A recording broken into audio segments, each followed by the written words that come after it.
There are two main reasons why you're probably having trouble pronouncing the German R.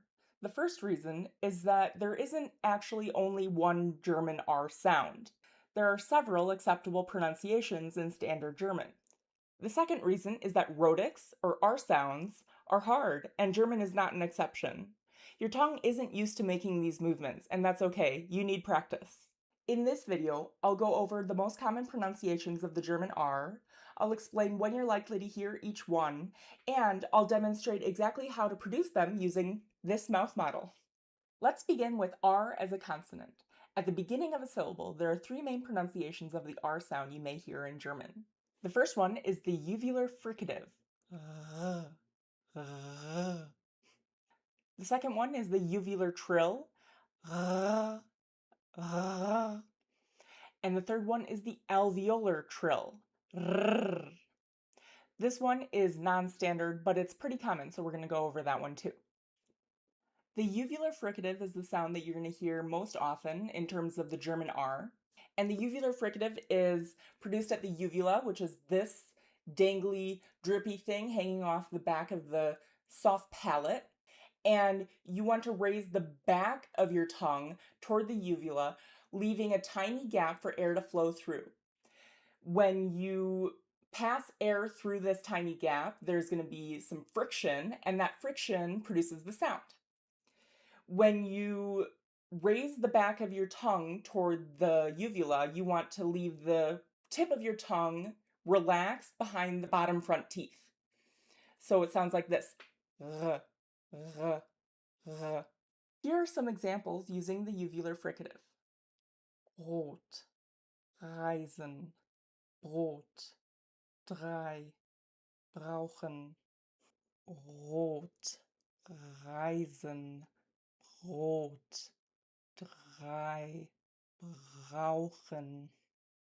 The uvular trill is pronounced at the same location, so it's the back of the tongue and the uvula again, but this time instead of holding a narrow gap, you're bringing the back of the tongue in contact with the uvula repeatedly. So the uvula and the back of the tongue are smacking together really fast over and over. Rot, reisen, Brot, drei, brauchen, Rot, reisen, Brot, drei, brauchen. Native speakers might alternate between the fricative and the trill without even thinking about it. Now we're going to go over the alveolar trill. This may be familiar if you speak Spanish, Scottish English, Czech, or Italian. So far we've been focused on the back of the mouth, where the uvula is. But now we're going to be looking at the front of the mouth. Behind the top front teeth is the alveolar ridge. And if you take the tip of the tongue instead of the back of the tongue, you take the tip of the tongue and you make repeated contact with the alveolar ridge, and you increase the airflow, you'll get a trill. Although this is a non-standard pronunciation, it's very common in southern dialects in Austria and in Switzerland, as well as in classical singing, because it's a very resonant sound, this alveolar trill. It carries very well. Before we move on to cover R as a vowel sound, let's do an exercise that will help you learn to pronounce the R as a uvular sound. So that means R as a uvular fricative and R as a uvular trill. So sometimes I hate that this is what it is, but if it helps, it helps. It's called the dry gargle. So you might want to lean your head back a little bit and you pretend that you have mouthwash in your mouth and you gargle it. So when you gargle mouthwash, you're using the back of your tongue and your uvula to make most of a closure before your throat so that the mouthwash doesn't go down your throat. So that's basically what's going on when you're producing this R sound. It's an airflow closure instead. So this gargle exercise, it might get you a uvular fricative, it might get you a uvular trill, but you play around with it and you learn how to produce these uvular sounds. It should help. So far, we've been talking about the German R as a consonant at the beginning of a syllable. But after a vowel at the end of a syllable, it usually isn't pronounced as a consonant anymore. Instead, it's realized as a vowel sound. Linguists call this R vocalization. The most common realization is the non-syllabic vocalic R. Here are a few examples. Mehr, für, Tor, nur. Notice that you don't really hear that consonant sound anymore.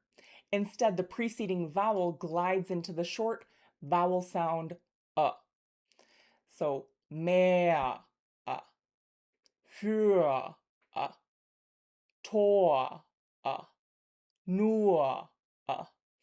But the non-syllabic vocalic R sound is only vocalic when it occurs at the end of a syllable within that syllable. So take Tür. It ends in a non-syllabic vocalic R. But now let's make it plural. Türen. Okay, now that R isn't at the end of the syllable anymore. Türen. So now it's a consonant, like we discussed at the beginning of the video. So I'm using a uvular fricative. Türen. So we've just been looking at words like Bier, Meer, and Tor. In these words, the R belongs to the same syllable as the preceding vowel. So it's realized with the non-syllabic vocalic R, and it's transcribed with that little diacritic, which indicates that it's a non-syllabic vowel. But that's different from the sound you get in words like Lehrer, Mutter, Wasser, and Besser. Here, the R doesn't just color the preceding vowel. Instead, it becomes the nucleus of its own syllable. It's called the Tiefschwa, and it's transcribed with no diacritic, indicating that it is fully syllabic. Here are some examples of some German words with the Tiefschwa at the end. Lehrer, Mutter, Wasser, Kinder, Besser. In this video, we had the uvular fricative, the uvular trill, the alveolar trill, the non-syllabic vocalic R, and the syllabic vocalic R, aka the Tiefschwa. Once you stop thinking of the German R as one sound and you start thinking of it as a group of related pronunciations, it'll become easier to hear what native speakers are saying. And it'll also become easier to improve your own pronunciation, bit by bit.